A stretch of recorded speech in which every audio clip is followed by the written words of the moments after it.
I asked the kids, what would happen if somebody dropped sugar in my coffee? They said, well, you'd be okay. I said, what if somebody dropped strychnine in my coffee? They said, well, you'd be dead. I said, correct. Lesson 1. Life is both sugar and strychnine. You gotta be careful. I said, what if my worst enemy drops in the sugar? They said, will you be okay?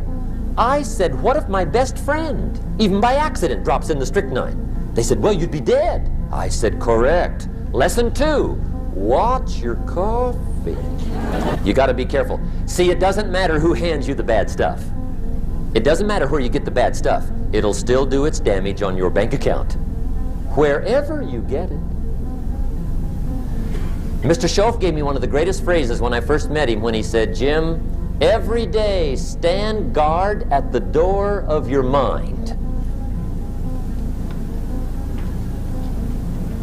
How important. Stand guard at the door of your mind. And you decide what goes into your mental factory. Don't let anybody just dump anything they want to in your mental factory, because you've got to live with the results. And Schoaf taught me that the mind is like a factory, a mental factory. And whatever you think about all day long pours ingredients into this mental factory. And that's what builds the economic, social, financial fabric of your life. He quoted me a Bible phrase that says, as you think, so you become. How awesome. When he talked about poor thinking habits, he had me. I used to start the day reading the morning newspaper. I mean, you can believe that or not. I'd get a cup of coffee and read the paper. I'd load up on wars and riots and murders and stabbings and killings and bank robberies and muggings and car wrecks and tragedies.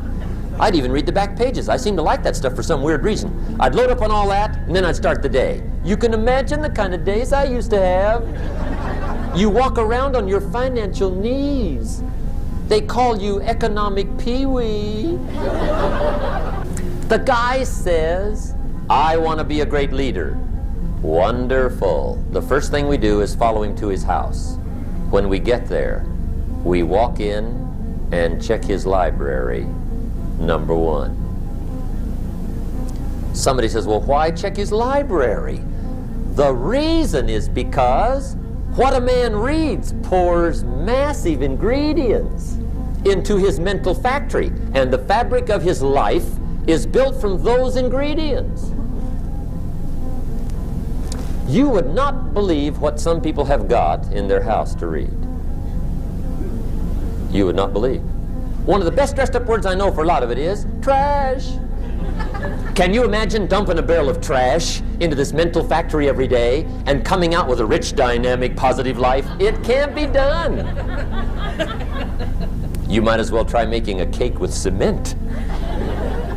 The kids back in Danbury, Connecticut, high school, they're asking me questions one day. I'm talking to the kids. Kids got good questions these days. One of them said to me, Mr. Rohn, how do you build the good life? I said, it's simple. It's not easy, but it's simple. Here's how you build anything. Select the right ingredients, keep out the wrong ingredients, and it starts with thought. Everything starts with thought. So you must be wise and careful what you think about, because that starts everything.